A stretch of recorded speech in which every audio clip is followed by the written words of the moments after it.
बहुत एंजॉय कर रहे होंगे अपनी प्रिपरेशन टाइम को, और इसी के साथ साथ आई एम होपिंग कि आपकी प्रिपरेशन स्ट्रैटेजिकली बहुत अच्छी चल रही होगी up to the mark.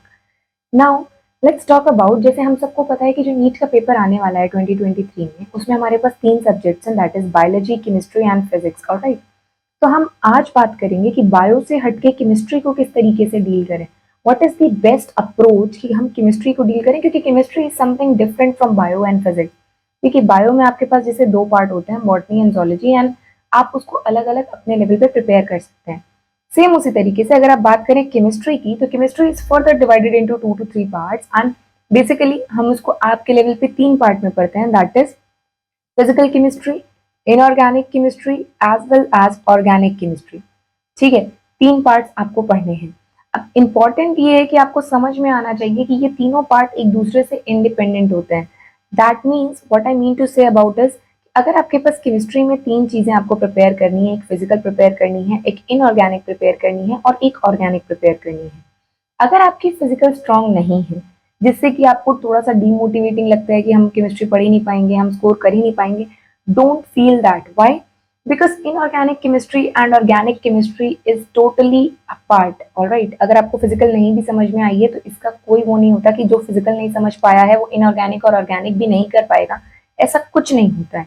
Alright, सबसे बेस्ट पार्ट इस चीज का यही है कि अगर आपने एक भी ढंग से तैयार कर लिया, तो इसमें जो क्वेश्चन डिस्ट्रीब्यूशन है नीट के लेवल पे, दैट इज वेरी एक्यूरेट, कि तीनों पार्ट से आपके approximately on an average 15 question आते हैं।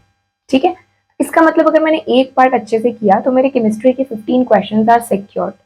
अब अगर मैं आपको थोड़ा और इस चीज पे समझाने की कोशिश करूं, तो let's talk one by one. Alright, अगर मैं एक एक करके आपसे बात करूं, तो let's talk first about the physical chemistry. Physical chemistry is exactly similar to physics that you need to remember. Physical chemistry and physics की जो प्रिपरेशन है आपकी, वो एकदम अप्रोप्रिएट और एक जैसी होनी चाहिए। क्या मतलब है इसका? इसका सीधा सा मतलब ये है कि जैसे फिजिक्स में आपको फॉर्मूलेज याद होने चाहिए, फॉर्मूला का एप्लीकेशन पता होना चाहिए, उसमें ट्रिक्स बहुत सारी होती हैं जो कि आपके कैलकुलेशन स्टेप को कम करती है। राइट, और इसी के साथ साथ फिजिकल केमिस्ट्री में एक बहुत अच्छी चीज कि अगर आपको फॉर्मूला याद है, आपको कंसेप्ट पता है, तो जरूरी नहीं है कि आपको उसके पूरे पीछे की थ्योरी पता हो। ठीक है, अगर आप फॉर्मूला बेस्ड क्वेश्चंस भी नीट के एग्जाम में सही करके आते हैं, तो आप फिजिकल केमिस्ट्री और फिजिक्स के लिए अप टू दी मार्क्स हैं कि 180 में से कम आप 100 सिक्योर कर सकते हैं। ठीक है, इसका मतलब हमें ये पता होना चाहिए कि फिजिकल केमिस्ट्री की मैं अगर बात करूं, तो फिजिकल केमिस्ट्री में भी कुछ हॉटस्पॉट एरियाज रहते हैं।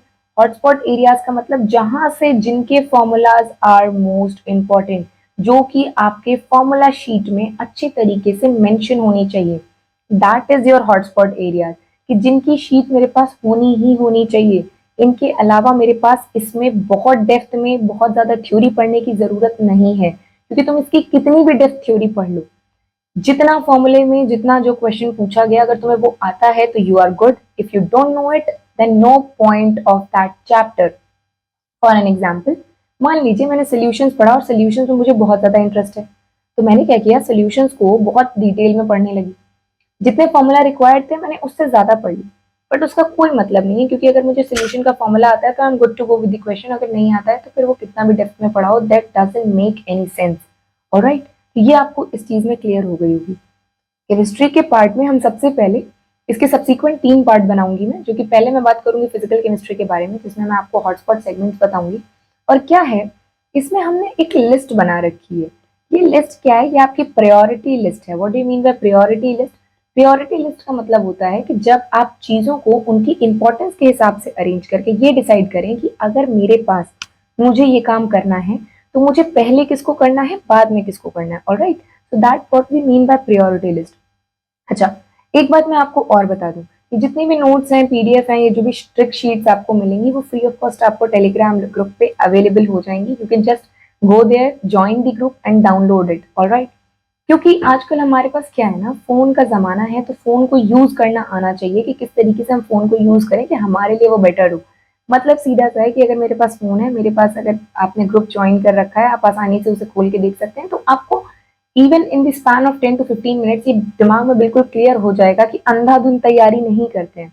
ऑलराइट, केमिस्ट्री में अगर 180 मार्क्स के क्वेश्चन आने वाले हैं आपके पास, और नीट में अगर ढंग के गवर्नमेंट कॉलेज में मुझे सिलेक्शन चाहिए तो I should score more than 120, alright. अगर मुझे सिर्फ सिलेक्शन चाहिए तो I can score more than 100+, ठीक है। इसके ऊपर जाना, मेरे खुद के मार्क्स 165 थे, इसके ऊपर जाना कोई बड़ी बात नहीं है केमिस्ट्री में, that is very very accurate कि आप इसके ऊपर जितना जाना चाहें उतना जा सकते हैं, ठीक। तो मैंने आपको एक सेफ स्कोर बता दिया कि किस तरीके से आपको वो करना है। इस स्कोर को एक्वायर करने के लिए मैं आपको तीनों पार्ट में जो हॉटस्पॉट सेगमेंट्स हैं, जो प्रायोरिटी लिस्ट है कि भाई कौन सी चीजें ज्यादा इंपॉर्टेंट है उनको मैं पहले करूं ताकि मेरे मार्क्स ना छूटे, ऑलराइट। हम लोग ये डिस्कस करेंगे। Let's talk about this physical chemistry. अगर आप फिजिकल केमिस्ट्री की बात करें तो जैसे मैं आपको बता चुकी हूँ, this is similar to physics. जैसे आप फिजिक्स करते हैं उसी तरीके से आपकी फिजिकल केमिस्ट्री भी होती है। अच्छा, एक चीज और, अगर आप इस शीट को ध्यान से देखें तो इधर लेफ्ट हैंड साइड पे एक बड़ा सा एरो बना हुआ है जिसके ऊपर लिखा है order of preference. Order of preference का बहुत सीधा सा मतलब है कि आपको पहले क्या करना चाहिए, बाद में क्या करना चाहिए, उसके बाद क्या करना चाहिए। देखो, करना तो हमें ऑलमोस्ट सब है, बट इसका मतलब ये नहीं है ना कि मैं बेवकूफों की तरह हाइड्रोजन और रेडॉक्स रिएक्शन पहले पढ़ने लगूं। क्यों? क्योंकि मैंने बहुत सारे इंस्टीट्यूट्स में और बहुत सारे टीचर्स को ये गलती करते हुए देखी है। क्या करते हैं वो लोग, उनका कुछ नहीं जाता है, ठीक है, करियर आपका है, उनका मतलब है कि भाई आप एक बात बताओ, जब भी आप खाना खाते हो तो आपके लिए क्या ज्यादा इंपॉर्टेंट है? आप सब बायो वाले हो ना, तो let's have a simple question. अगर हम लोग खाना खा रहे हैं तो क्या ज्यादा इंपॉर्टेंट है? बहुत ज्यादा यू कैन से प्लेट भरकर खाना या बैलेंस डाइट खाना, which is more important? I hope कि आप सबको पता होगा ये, and definitely you are answering me कि ma'am it's more important to have balance diet, alright. Just diet में आपकी प्रोटीन भी हो, आपके कार्ब्स भी हो, आपके फैट भी हो, आपके मिनरल एंड वाइटामिन भी हो, ना कि थाली भरकर खाना, ऑलराइट। सेम उसी तरीके से क्या होता है, कुछ कुछ मैंने जगहों पर देखा है जो कि बहुत ही अब्रप्ट प्लानिंग होती है ना। बिल्कुल सेंसलेस बात है ये कि अगर आप पहले पढ़ने लग जाएं हाइड्रोजन और रिडॉक्स रिएक्शन। ध्यान से देख लीजिए, मैंने रिडॉक्स रिएक्शन को लीस्ट प्रायोरिटी पे रखा है। लीस्ट प्रायोरिटी पे इसलिए रखा है क्योंकि इसका एक भी क्वेश्चन डायरेक्टली आपसे एग्जाम में नहीं पूछा जाएगा, एक भी क्वेश्चन नहीं पूछा जाएगा। तो ऐसा चैप्टर जिसको प्रैक्टिस करने के बाद भी मुझे 4 मार्क्स भी ना मिले नीट के पेपर में, why will I study, why will I study, alright.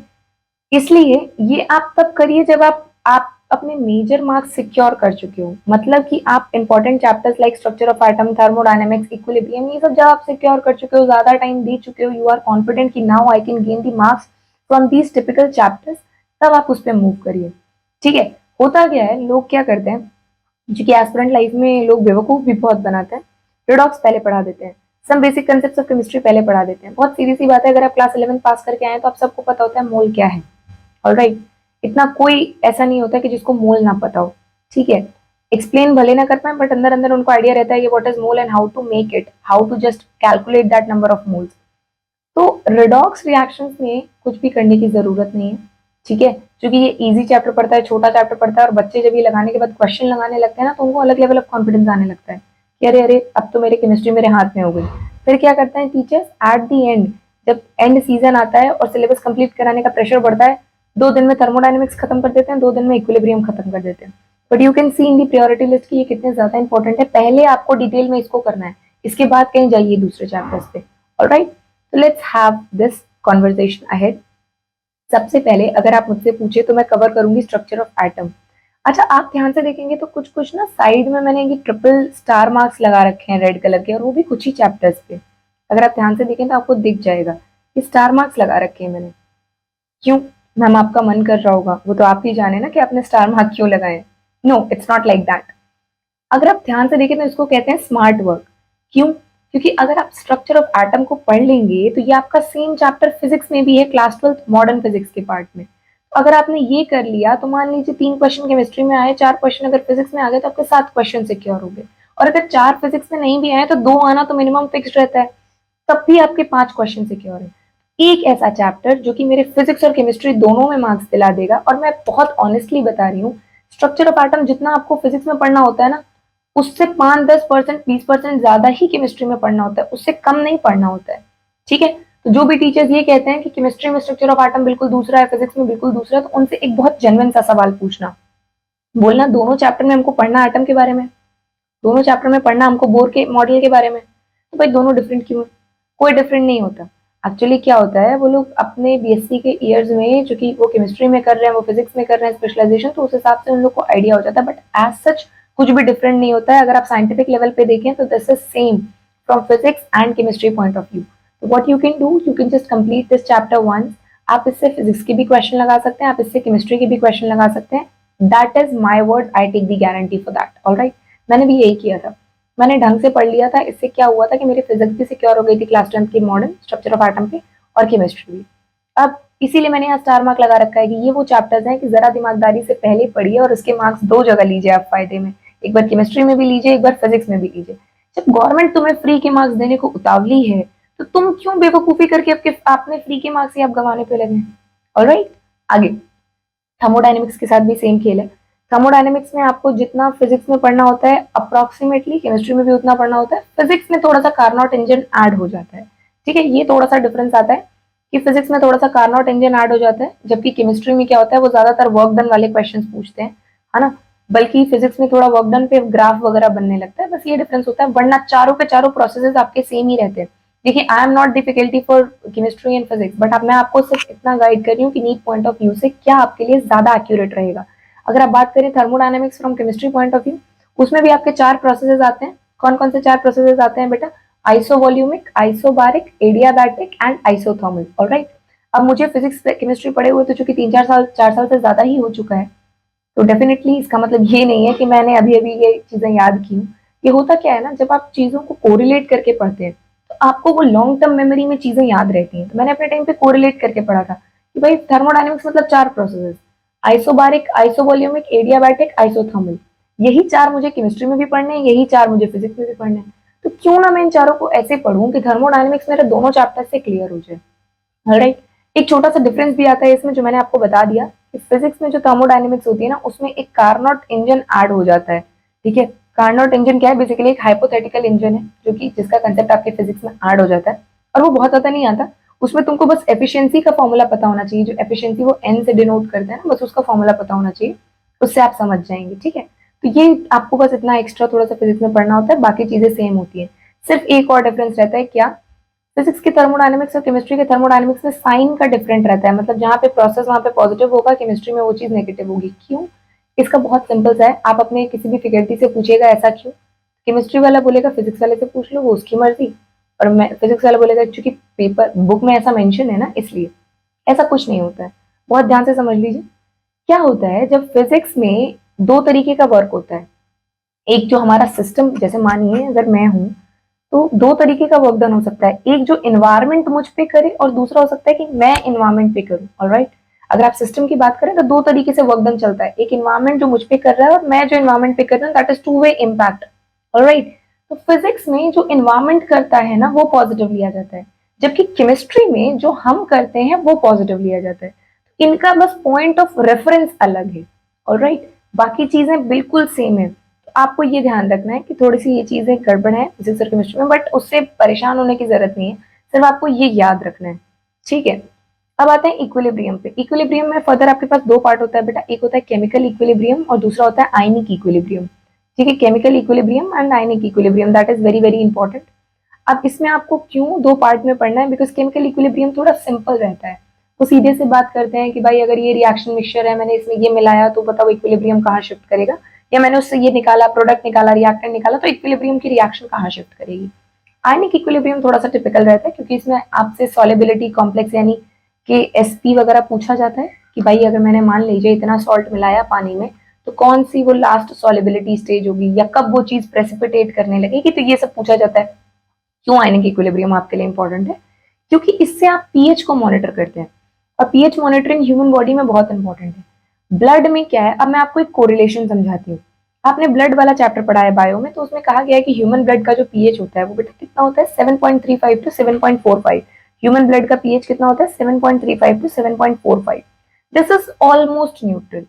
अगर ये पीएच मेरा ब्लड मेंटेन नहीं करेगा ना, तो मेरे बॉडी के एंजाइम्स इस पे फंक्शनल नहीं रहेंगे, और अगर ये फंक्शनल नहीं रहेंगे ना, तो it is very very obvious कि I am going to suffer a lot. जब मेरी बॉडी के एंजाइम्स भी फंक्शनल नहीं रहेंगे, तो मेरी बॉडी में कुछ भी मेटाबॉलिज्म नहीं चलेगा, and I will die certainly.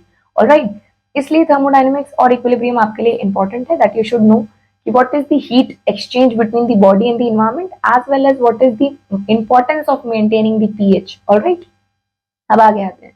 Solutions is extremely important, क्योंकि जितने भी आप देखते हैं कफ सिरप्स या जो भी आपने बेनेड्रिल वगैरह देख रखी होगी, उसके पीछे चीजें मेंशन रहती हैं पार्ट्स पर मिलियन में, ऑलराइट, या परसेंटेज कंपोजिशन में। या आपने देखा होगा किसी भी हॉस्पिटल में, अगर आप कभी देखे होंगे किसी को पानी चढ़ते या ग्लूकोज चढ़ते, तो जो भी दवा उसमें डाली जाती है वो कैलकुलेटेड डोज होती है। इसलिए आपके लिए सॉल्यूशंस इंपॉर्टेंट है, you have to study a lot. बहुत बढ़िया चैप्टर है, इसमें इतने सारे ट्रिक्स लगते हैं कि कुछ कहने का नहीं। उसी तरीके से इक्विलिब्रियम में भी बहुत सारे लगते हैं, थर्मोडायनेमिक्स में भी बहुत सारे लगते हैं। स्ट्रक्चर ऑफ एटम तो मत पूछिए, इतने ट्रिक्स होते हैं इसमें कि आप जो क्वेश्चन 2 मिनट 4 मिनट का सोच रहे हैं ना, जिसको सोच के आधे बच्चे घबरा के मैं नहीं कर रहा ऐसे स्टेट में आ जाते हैं, वो उससे ज्यादा इजी होते हैं 20 से 40 सेकंड के। इससे ज्यादा के क्वेश्चन होते ही नहीं है बेटा, ठीक है। अब आते हैं केमिकल काइनेटिक्स पे। देखिए केमिकल काइनेटिक्स में मैंने फिर से 3 आपको स्टार मार्क्स बना रखे हैं। क्यों बना रखा है? क्योंकि ये आप जब आप न्यूक्लियर, अब आप पूछेंगे मैम एक बात बताइए, फिजिक्स में तो कोई चैप्टर नहीं है ऐसा केमिकल काइनेटिक्स जैसा। बिल्कुल बेटा, बट अगर आप ध्यान से देखें तो फर्स्ट ऑर्डर काइनेटिक्स जो होती है वो पूरी पूरी न्यूक्लियर रिएक्शंस की होती है। तो यू शुड नो कि जो nuclear reactions and these are nothing else, these are the exactly first order kinetics that you have studied in class 12 physical chemistry, alright. इसमें आपको बहुत हेल्प मिलेगी न्यूक्लियर रिएक्शन समझने के लिए। And I am telling you truly कि उसमें जितने बड़े क्वेश्चंस आते हैं उतना इजी वो क्वेश्चन होता है पेपर में। वो बहुत ट्रिकी क्वेश्चंस होते हैं, but if you know the trick the question is in your hand, alright. So you should have a great knowledge of these chemical kinetic chapters, alright? Electrochemistry कोई इसका correlation नहीं है physics के साथ। Electrochemistry simple chapter है, 1 से 2 question आप expect कर सकते हैं, लेकिन इससे ज्यादा क्वेश्चन इससे नहीं आते हैं। बट इसका कोई रिलेशन भी नहीं है फिजिक्स के साथ, इसलिए मैंने इसको प्रायोरिटी लिस्ट में थोड़ा नीचे रखा हुआ है, ठीक है। क्योंकि ऊपर के अगर आप चैप्टर पढ़ लेंगे ना, तो आप मान के चलिए कि आप 7-8 क्वेश्चन अपने फिजिकल केमिस्ट्री के सिक्योर करके चलेंगे, ठीक। सॉलिड स्टेट भी वैसा ही है जैसा इलेक्ट्रोकेमिस्ट्री है। केमिस्ट्री पॉइंट ऑफ व्यू से इंपॉर्टेंस है इसकी, बट इसकी फिजिक्स पॉइंट ऑफ व्यू से उतनी इंपॉर्टेंट नहीं है। तो जब आप ऊपर के टॉपिक्स कंप्लीट कर लें, then you should study about solid state, very simple chapter. थोड़ा कैलकुलेटिव कभी कभी हो जाता है ये। स्टेट्स ऑफ मैटर पे देखिए आपने, मैंने 2 स्टार मार्क बना रखा है। फिर मैम वही बात, स्टेट्स ऑफ मैटर तो है ही नहीं फिजिक्स में, तो आप कैसे स्टार मार्क बना रहे हो? एक्चुअली आपको कोरिलेशन देखना आना चाहिए। जो चैप्टर है फिजिक्स में that is chemical kinetic energy and kinetic theory of gases, alright. Chemical kinetics and kinetic theory of gases, जो ये वाला चैप्टर है फिजिक्स में आपके, वो कुछ नहीं है, वो स्टेट्स ऑफ मैटर में गैसियस स्टेट की ही बात की जा रही है, ठीक है। तो अगर आपने ये पढ़ लिया तो आप आसानी से वो चैप्टर समझ भी सकते हैं और उसके क्वेश्चंस के आंसर भी कर सकते हैं, क्योंकि चार्ल्स लॉ, बॉयल्स लॉ, ये सब पूछा जाता है। तो आपको ये चीजें बहुत क्लियरली पता होनी चाहिए जो आप केमिस्ट्री में पढ़ चुके हो। Last but not the least, the most fundamental thing कि आपको मोल कंसेप्ट पता होना चाहिए। और इसमें ट्रिक्स होती हैं। क्या ट्रिक्स होती हैं? इसमें मोल निकालने की ना डिफरेंट डिफरेंट ट्रिक्स होती है। एक वेट बाय वेट से आप मोल निकाल सकते हो, एक वेट बाय वॉल्यूम से आप मोल निकाल सकते हो, एक परसेंटेज डेंसिटी से आप मोल निकाल सकते हो। एक और तरीका होता है जिसमें आप एसटीपी से, मुझे नंबर ऑफ मोल्स निकालना है तो मैं क्या करती हूँ, वेट, एक तो मैंने आपको बताया वेट बाय वेट से निकाल सकते हैं, एक वेट बाय वॉल्यूम से निकाल सकते हैं, एक परसेंटेज डेंसिटी से निकाल सकते हैं। उसी के साथ साथ मैं वॉल्यूम ऑफ गैस से भी उसके नंबर ऑफ मोल्स निकाल सकती हूँ। बहुत सारे तरीके होते हैं इस नंबर ऑफ मोल के लिए पहुंचने पे। तो ये जो ट्रिक्स होती हैं ये बहुत इंपॉर्टेंट है, और ये चार्ट आपको प्रोवाइड हो जाएगा जब हम इस टॉपिक की बात करेंगे इन द अपकमिंग टाइम्स। तो वो आपके लिए बहुत ईजी हो जाएगा किसी भी तरीके से। अगर मुझे नंबर ऑफ मोल्स पे पहुंचना है तो आई कैन मूव अहेड, ठीक है। तो बहुत ईजी क्वेश्चन आएंगे इसमें। रेडॉक्स कोई क्वेश्चन नहीं आता, कोई फिक्स नहीं होता। अगर आपकी किस्मत अच्छी नहीं है तो आपके ईयर में एक क्वेश्चन आ सकता है, बट कभी भी बैलेंसिंग का कोई क्वेश्चन मैंने तो आते हुए नहीं देखा है। बट हाँ, अगर आप सब कुछ पढ़ चुके हैं और आप कॉन्फिडेंट हैं कि फिजिकल पूरी मेरे हाथ में है, तो इसके बाद अगर आपके पास टाइम बचे तो just go with the redox 1। इससे आपको ये समझ में आ गया कि आपको चैप्टर्स किस प्रेफरेंस में तैयार करने हैं, ठीक है। मैंने यही फॉलो किया था, तो I just wanted to share this to you all so that you can also be aware of that, alright. I hope आपकी प्रिपरेशन अच्छी चल रही हो। ये फिजिकल केमिस्ट्री की लिस्ट आपको पीडीएफ में मिल जाएगी टेलीग्राम ग्रुप से, you can join and download it there only. And till then, stay motivated,